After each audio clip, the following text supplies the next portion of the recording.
hello și bine v-am regăsit la un nou clip. Astăzi vreau să vorbim despre SPF-uri. Vreau să testez, alături de voi, bineînțeles, 3 SPF-uri.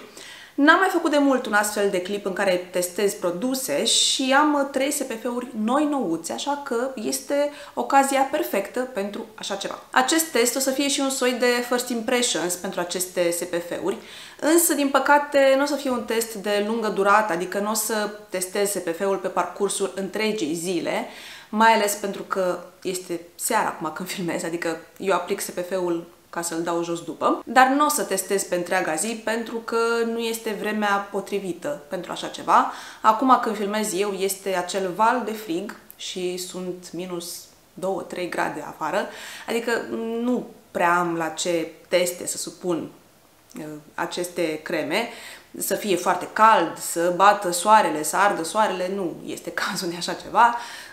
Cel mult pot să mă pun în fața unui radiator cu SPF-ul pe față și să văd ce se întâmplă. Probabil îmi arde fața. Dar trecând de asta, da, o să fie așa un first impressions și vreau să mă uit la, sau vreau să analizez, să spun așa, mare analiză, textura, în primul rând, să văd ce tip de formulă are, cum se aplică, cât de repede se absoarbe în piele, ce finish lasă și de asemenea o să aplic fond de ten peste fiecare SPF ca să văd dacă se aplică ok, face scame, nu face scame, treburi de genul acesta. Și vreau să văd mai ales la una dintre creme dacă lasă peliculă albă pe ten. Bun, și o să filmez încă o chestie, mai spun și trecem la SPF-uri.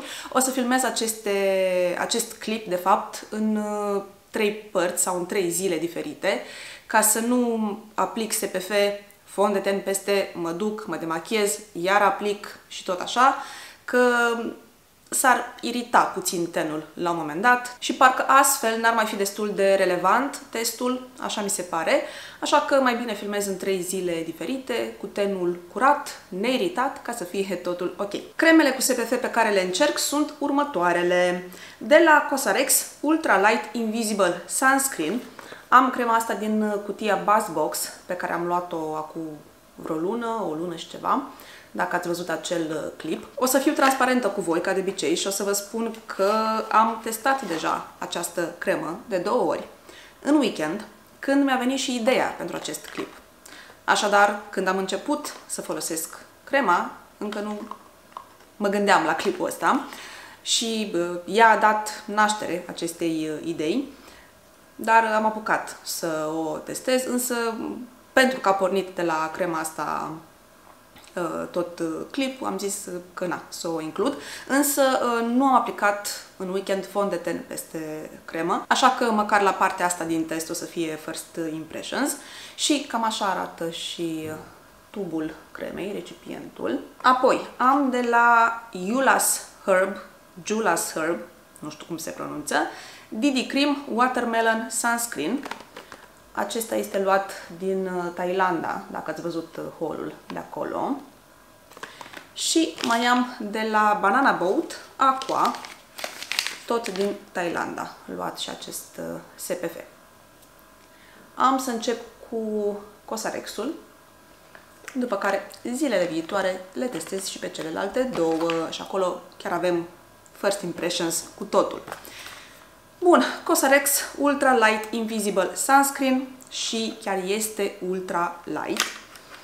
Are o textură foarte, foarte lejeră. Am să aplic așa puțin, întâi ca să vedeți.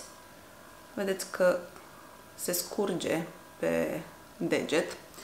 Doar că eu trebuia să-mi prind părul înainte să aplic SPF-ul și fondul de ten, că nu-mi place să stau așa cu părul pe față. Așa că ce am pus pe mână acum, aplic așa ca o cremă de mâini, ca să pot să-mi prind părul, că se pare că nu m-am organizat cum trebuie.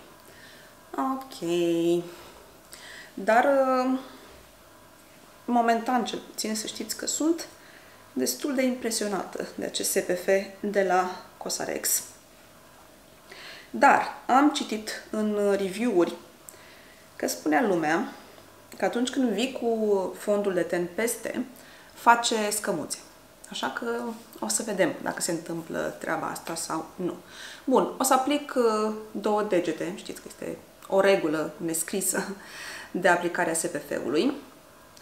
Cam așa. Ceva de genul acesta.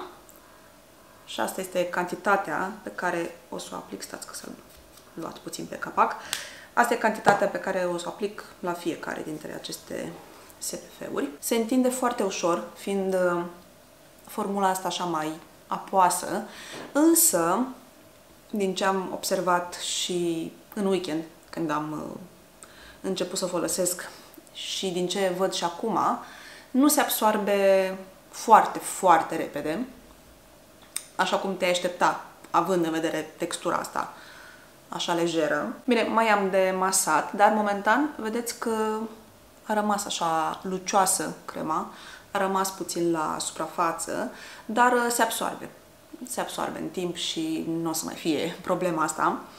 Oricum o să iau o pauză între aplicarea SPF-ului și aplicarea fondului de ten, ca să nu vin imediat cu fondul de ten, să las puțin crema să intre cum trebuie în piele. Mai masez puțin și la final fac mișcarea asta așa de tapotare, ca să nu masez și să insist prea tare, ca să nu irit nici tenul și să nu se formeze acele scame. Vedem dacă se formează la contactul cu fondul de ten. Cam așa arată tenul. Vedeți că este lucios, adică nu s-a absorbit imediat, însă o să stau câteva minute bune, nu știu, 10-15 minute, să vedem cum arată după și să vedem cum o să se așeze și fondul de ten.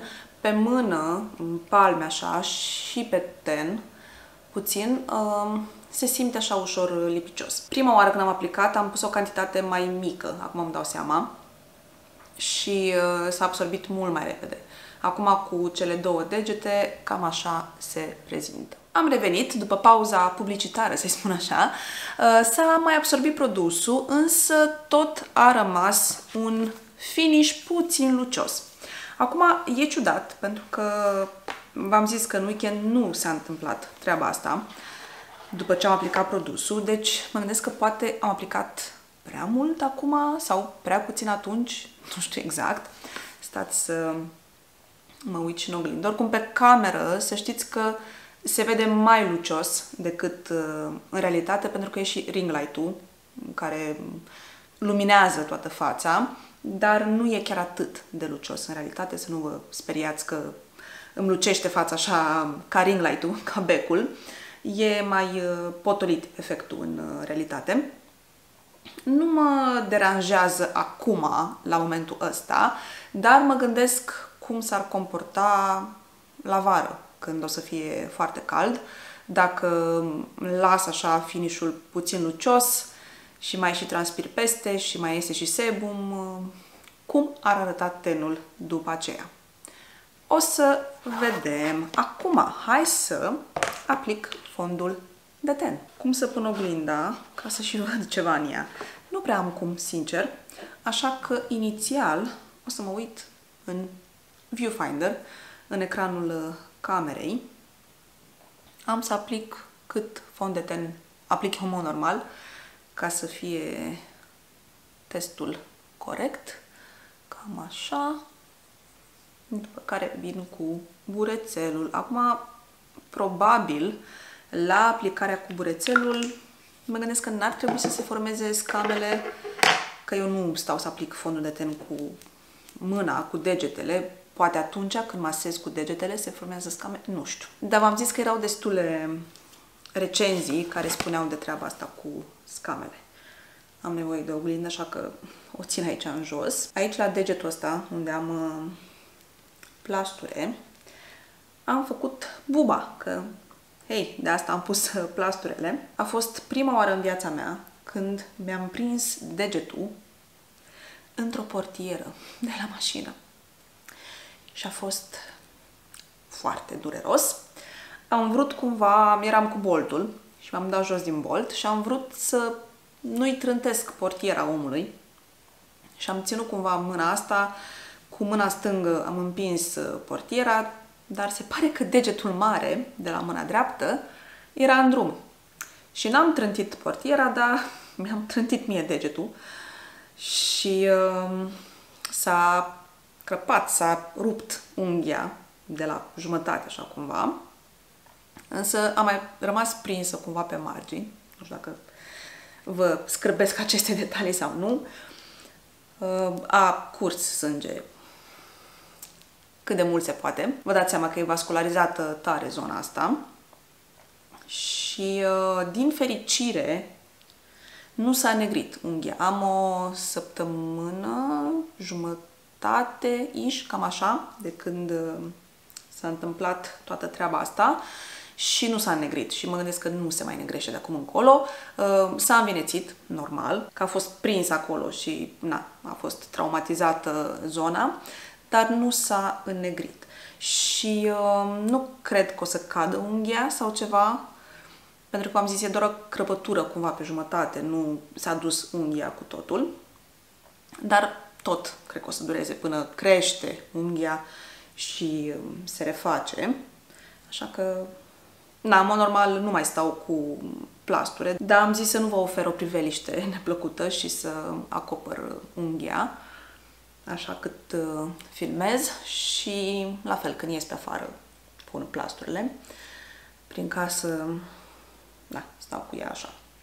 Asta este, se mai întâmplă. Am mai auzit povești de genul ăsta și mereu mă strângea așa în spate când auzeam. Ei bine, uite că mi s-a întâmplat și mie.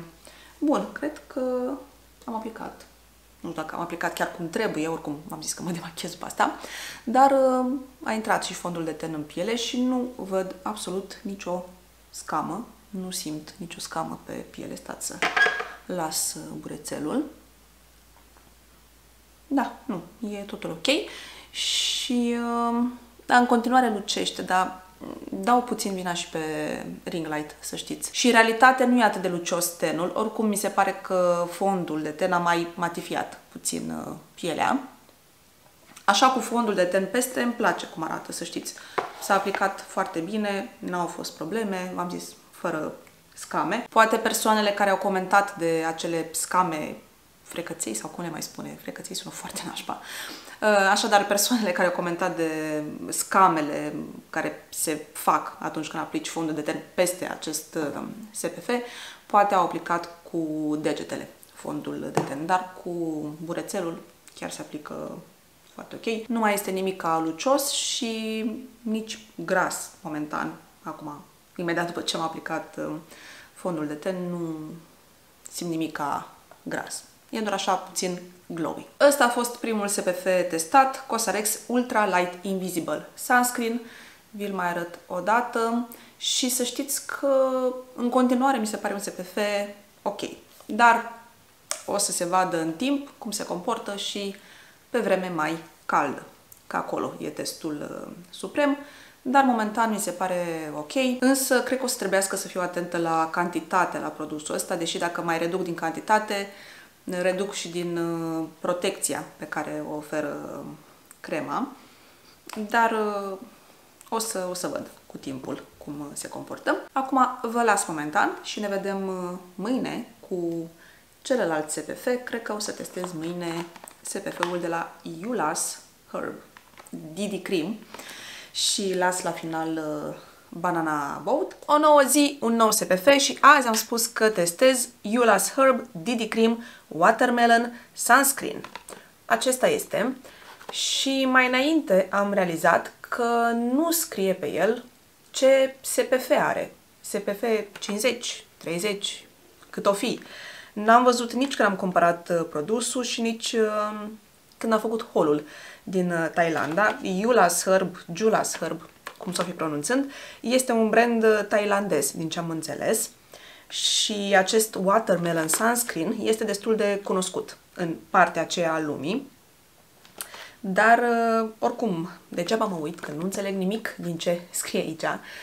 Scrie în thailandeză și au și caractere diferite față de ale noastre. Așa că, da, este un SPF, nu știm cât. Bun, eu l-am dat pe mână atunci, în haul-ul cu produsele din Thailanda, așa arată recipientul, și mi s-a părut că lasă o peliculă albă pe piele. Sper să nu fie așa, pentru că nu vreau să fiu fantomiță, nu vreau să fiu Casper. Recipientul, tubul în care vine crema este super sec așa ca design, doar aici pe față avem scrisul ăsta și pe spate nu mai este absolut nimic.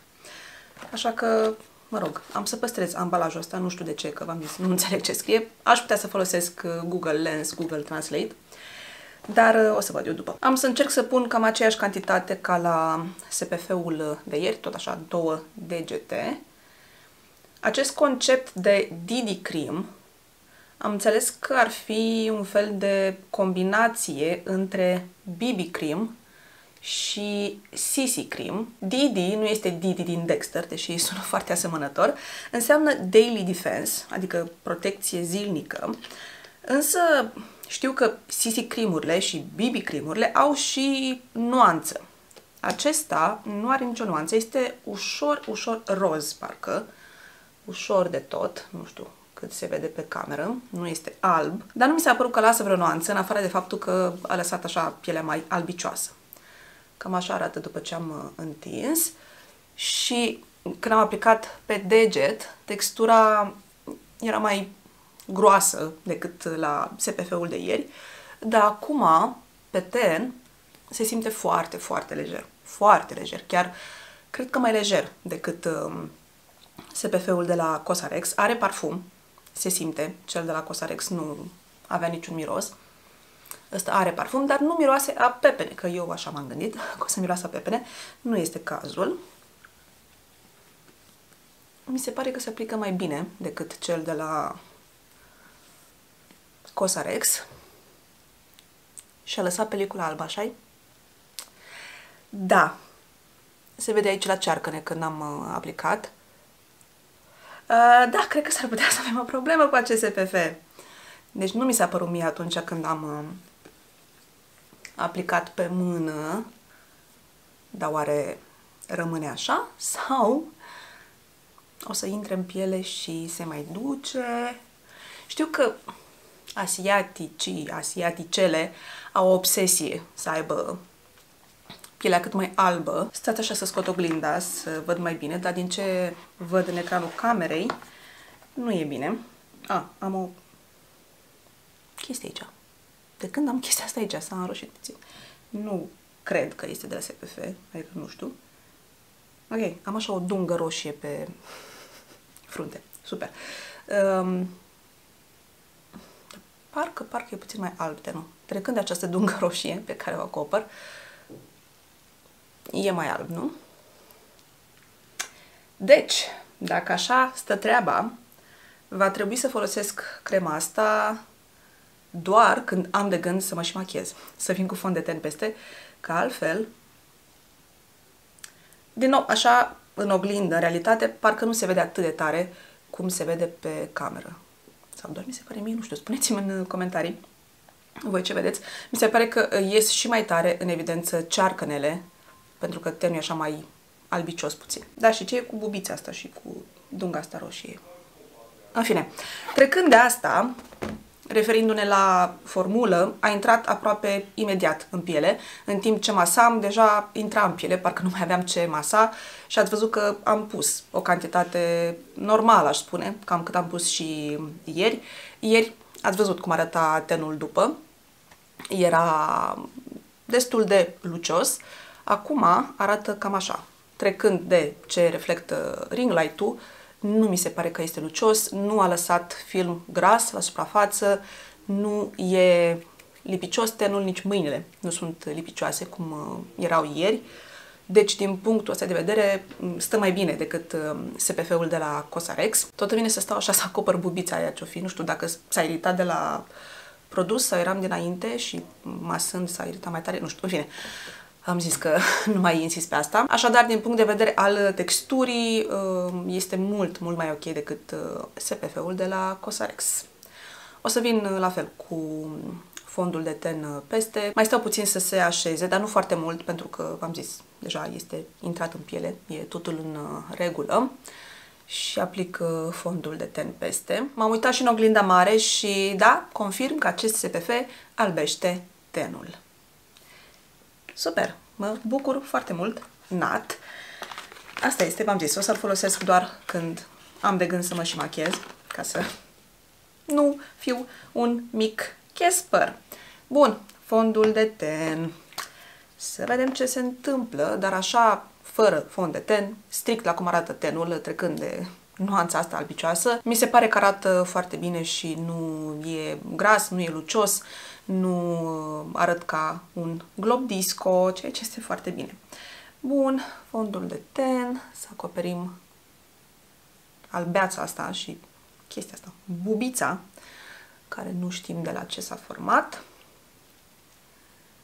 Dar la cum văd eu fondul de ten și cum îl simt, nu cred că o să facă nicio scămuță, nimica. N-a făcut nici la aplicare, nu este cazul de așa ceva. Și am nevoie de o oglindă pe care o să o țin așa. Bun. Este ironic cumva că testez SPF-uri când până acum vreo oră a nins în Iași de numai. Mă rog, SPF-urile, mai ales cele pentru ten, nu e ca și cum sunt rezervate doar pentru vară. Adică eu aplic SPF pe ten și vara și iarna, nu contează. Și când ninge și când plouă și când e soare. Dar așa mi se pare comic că eu testez aici SPF-uri și primăvara asta avem o iarnă foarte frumoasă, cum s-ar spune. Da, se aplică bine SPF-ul, fondul de ten. Se aplică bine fondul de ten, nu sunt probleme. Și nu mai sunt albă la față. Yay! Da, nu mă așteptam la treaba asta. Eu când am luat produsul, v-am zis în haul cu produsele din Thailanda că la cosmetici am fost puțin pe fugă. Și când am luat produsul, am văzut Didi Cream, știam așa în mare cam ce înseamnă, m-am gândit că e ceva cu nuanță, dar cu nuanță bej, undeva în zona aia. Nu că lasă tenul alb. Și când l-am desfăcut atunci pentru haul, am văzut că n-are nuanță, n-are nimic. Asta este. Și după aia v-am zis, am dat pe mână și parcă era cam albă mâna. Sau, mă rog, zona unde am aplicat produsul. Și s-a confirmat treaba asta. Eu personal nu înțeleg obsesia asta de a avea pielea cât mai albă, dar știu că în Asia, în Coreea de Sud în special, e o întreagă cultură pe partea asta și foarte multe dintre produsele lor cosmetice au agenți de whitening, brightening, ca să albească pielea sau să dea măcar impresia că pielea este mai albă. Da, e filmul lor, așa sunt ei obișnuiți. Asta este cultura lor, dar eu nu-mi doresc asta. Poate e și vina mea că nu m-am interesat, dar chiar n-aveam timp atunci să stau, să intru pe Google, să caut produsul, să văd care e treaba cu el. Dacă aș fi stat la fiecare produs așa să caut pe Google, nu mai cumpăram nimic. Bun, da, arată bine tenul cu fondul de ten aplicat, ten. E foarte ok. Nu mai sunt Casper, fantomița de la operă, însă aici parcă nu s-a acoperit cum trebuie și mă enervează treaba asta. Ce este? Că nu e coș. M-am uitat, nu e coș, e o bubiță așa, o iritație. Nu știu. Whatever. Da, deci din 2 SPF-uri testate, trecând de treaba asta cu albirea, asta îmi place mai mult. Pe partea de formulă, aplicare și finish, chiar e foarte ok. Și a mai rămas Banana Boat, pe care îl testăm mâine și vedem la final. Mă rog, nu e ca și cum fac un top sau ceva, dar o să-mi dau seama din astea 3 care îmi place cel mai mult. Și am ajuns și la cel de-al 3-lea SPF, cel de la Banana Boat, varianta Aqua. A venit în acest pliculeț, în această pungă de plastic, pentru că în Asia cam totul este în plastic. Cam așa arată recipientul. Și să vedem ce se mai întâmplă. Mă prefac într-o fantomă. O să lucesc mai tare decât ring light-ul. Haideți să vedem. Bun, am să aplic, deja știți, cele 2 degete de SPF. Aș spune ca textură că este undeva între Cosrx și cel de la Julas Herb, că v-am zis că nu știu cum se pronunță. Cam așa arată. Nu este foarte lichid, cum era primul de la Cosrx, dar parcă nici atât de gras de unctuos ca Watermelon Sunscreen, cel pe care l-am testat ieri. Bun, întindem pe mână. E foarte ok, foarte lejer și ăsta are parfum, are ceva... Da, are parfum. Cred că este cel mai parfumat dintre toate. Mă rog, primul v-am zis că nu a avut parfum, dar între ăsta și cel de ieri, cred că este mai parfumat. Are o textură apoasă, așa la aplicare. Acum, eu din ce am văzut pe net, Banana Boat este un brand american, din America. Însă, pe ambalaj, scrie că produsul este made in Japan. Ia să vă arăt, ca să nu spuneți că vă mint. Ia uitați, aici. Așadar, mă gândesc că au o serie de produse care sunt fabricate în Japonia, în Asia. De asta am și inclus produsul printre aceste 3 SPF-uri asiatice. Mă gândesc că nu ar minți pe ambalaj, nu ar minți cu o chestie de genul. Ok, mi se pare că are cam același finish ca primul, ca cel de la Cosrx. Nu a intrat în piele așa foarte repede, cum s-a întâmplat la cel de ieri. Încă a mai rămas puțin la suprafață și se vede că lucește puțin tenul, dar parcă nu lucește la fel de tare ca la Cosrx. Și nici nu simt la fel de lipicios tenul, dar o să trebuiască să aștept puțin să mai intre în piele până o să aplic fondul de ten. Cam așa arată. Ok, deci până acum, strict în ce privește aplicarea, cred că ăsta, Watermelon Sunscreen, câștigă pentru că s-a absorbit super repede și am matifiat cumva tenul. Nu l-a lăsat așa glowy. Uitați, nasul cum lucește. Din nou, repeta nu știu câta oară, deja sunt o moară stricată. Trebuie să luați în considerare că am și ring light-ul. În viața reală nu o să umblu cu un ring light în fața mea ca să accentueze zonele astea așa mai glowy. În viața reală, fără un bec în față, se vede mai ok. Bun, o să iau o mică pauză să mai intre crema în piele. Cam așa arată tenul după ce s-a absorbit produsul. Parcă am din nou niște pete pe aici. Ce se întâmplă cu tenul meu, nu știu. Da, a rămas puțin de tot lucios tenul, dar nu se compară cu ce s-a întâmplat la Cosrx. Bun, și acum hai să aplicăm fondul de ten. Să vedem, dar din nou nu cred că o să fie probleme. Am dat fond de ten și pe mine, pe pantaloni. Pot să dau like cu acest deget rănit. Practic sunt varianta umană a butonului de like. Hello. Da, pot să dau și dislike dacă este cazul. Ok, să mai pun puțin. De preferat pe mână și nu pe mine. Ok. Mi se pare că am pus prea mult. Mai iau excesul de pe degete cu burețelul. Burețelul ăsta e din Primark. L-am primit într-un cadou. Și e foarte ok. Era un set de 2 bureței. Pe primul l-am terminat, ca să spun așa, între ghilimele. L-am folosit și e gata de mult. Și ăsta e al doilea din set. Dar ambii au fost foarte ok. Primul era cu forma aia clasică de burețel. Ăsta e teșit aici, vedeți? Aici e ca un nou și aici e teșit. Foarte ok amândoi. Moi, aplică bine fondul de ten. Chiar mi-au plăcut. Și fiind din Primark, mă gândesc că au și un preț bun. Dar am rămas plăcut impresionată de ei. Să aducem și oglinda mai aproape. Sper că se duce fondul de ten de pe pantaloni. Ce spuneți? Am să încerc cu soluția aia antipete de la DM. Soluția lor, de la firma lor, Denk Meat. Că eu pe aia o folosesc și e bun, adică m-a ajutat să scot ce pete am avut eu. Cred că am pus cam mult fond de ten, că parcă sunt așa ușor portocalie. Sunt mai colorate decât în mod normal. Da, arată foarte ok. Cred că îmi place cel mai mult cum s-a așezat fondul de ten peste acest SPF. La primul, deși am mai matifiat pielea, tot se mai vedea că este așa puțin lucioasă pielea, puțin lucios tenul.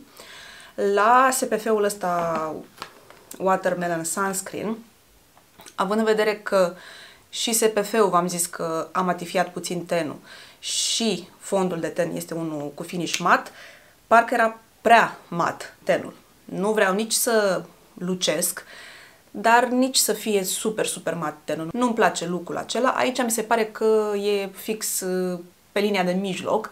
Nu e nici foarte mat, nici lucios. Are un glow așa foarte fain, aș spune eu. Și chiar îmi place cum arată. Da, cred că votez ăsta look-ul meu preferat cu fondul de ten aplicat peste SPF. Nu știu cât de bine l-am aplicat. Ia să mă mai uit o dată în oglindă. Dar cred că e ok de acum. Cam așa arată tenul meu și după cel de-al treilea SPF. Și știu că am spus că nu o să fac un top, dar nu pot să mă abțin. Scot un șervețel umed de asta ca să mă șterg pe mâini de fond de ten, un șervețel de machiant. Așadar, dacă n-ar fi fost treaba cu acel agent de albire sau ce are în ea crema asta, dacă n-ar fi fost chestia asta, aș fi pus SPF-ul de la Eula's Herb pe locul întâi. Pentru că mi-a plăcut foarte mult formula și faptul că a intrat rapid în piele. N-a trebuit să stau nu știu cât, să se absoarbă. Ce-i drept, v-am zis că după fondul de ten, tenul parcă era prea mat, dar mă bazez că pe perioada verii o să mai iasă sebum la suprafață, mai transpir și nu o să mai fie chiar matifierea aceea. Plus că ăsta e un fond de ten, dar poate o să folosesc altceva, nu știu. Dar lasă tenul alb și aș putea să-l folosesc în zilele în care nu ies foarte mult din casă, ies doar să scot câinele și, nu știu, mă duc pe la magazin și chestii de genul ăsta. Adică când stau mai mult pe acasă, dar n-aș vrea un SPF de folosit doar când stau mai mult pe acasă, adică ce rost are. Așa că am să fac următorul top pe care am zis că nu-l fac. Bun, am să pun pe ultimul loc Cosrx-ul Ultra Light Invisible Sunscreen.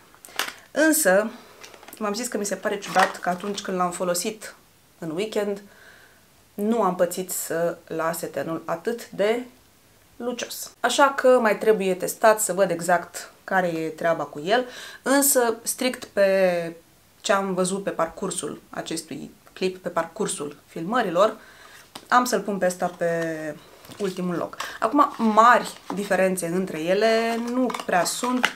Cele mai mari diferențe sunt la ăsta, că lasă tenul alb. Însă, între astea două nu mi se par foarte mari diferențe. Dar îl lăsăm pe ăsta pe ultimul loc. Pe locul 2, Didi Cream-ul, acesta, Watermelon Sunscreen. Da, mare păcat de faptul că te transformă într-o fantomiță și nu este un look care să mă flateze pe mine personal, mai ales că eu nu am tenul foarte alb de fel și ați văzut și voi că scoate în evidență și mai tare, dacă se poate așa ceva, cearcănele. Și nu vreau asta. Și dacă aplic un anti-cearcăn de desubt, o să se vadă diferența, că sunt albă în rest și pe aici am, nu știu, corector sau anti-cearcăn. Nu, ori aplic fond de ten sau machiaj complet, ori deloc. Da, păcat de treaba asta. Și, bineînțeles, wow, surpriză! Nu vă așteptați la asta! Pe locul întâi avem Banana Boat Aqua, deși și asta lasă un ușor glow așa, lasă tenul puțin dewy, dar nu ca la Cosrx, nu știu ce fac aici, nu pot să închid o cutie. Așadar, nu ca la Cosrx, nu e același finish și v-am zis că îmi place cum arată aplicat și fondul de ten peste. Chiar arată bine și scrie pe ambalaj, scrie for makeup base, deci poate fi folosit chiar ca bază de machiaj. Da, îmi place asta. Combinația asta de produs americano-japonez, ceva de genul ăsta. Banana Boat Aqua, care arată el cam așa. Cosrx-ul știu sigur că îl găsiți. În România se găsește pe site-uri. Ăsta, Didi Cream-ul, dacă vreți să fiți fantomițe, nu știu, chiar nu știu, nici nu l-am căutat pe site-uri în România, ca să fiu cât se poate de sinceră. Iar Banana Boat, la fel, nu știu. Dacă le găsesc cumva pe la noi, am să vă las link-uri în descriere. Dacă nu, vă las doar către ăsta de la Cosrx. Dacă aveți tenul uscat, ăsta s-ar putea să fie foarte ok pentru voi. Și da, cam astea sunt marile rezultate și topul după acest clip, după aceste teste intense. Ce prostii vorbesc. Da, nu au fost teste intense, că v-am zis, afară ninge, e frig. Dar vine ea și vara, vine căldura, nu mă îndoiesc că nu o să avem îndată 30 de grade și atunci o să se vadă cu adevărat, ori revin cu update-uri prin vloguri, ori o să vedeți în Empties, când o să ajungă aceste produse în Empties, care a fost părerea mea despre ele și cum m-am înțeles cu ele cu adevărat după o folosire îndelungată. Aștept și părerea voastră în comentarii, sunt curioasă cum s-a văzut la voi pe cameră și care vi s-a părut că a fost cel mai ok la cum arăta pe tenul meu, și fără fond de ten și cu fond de ten, așa că spuneți-mi jos în comentarii. Eu vă mulțumesc foarte mult pentru vizionare și ne vedem la clipurile viitoare. V-am pupat! Pa!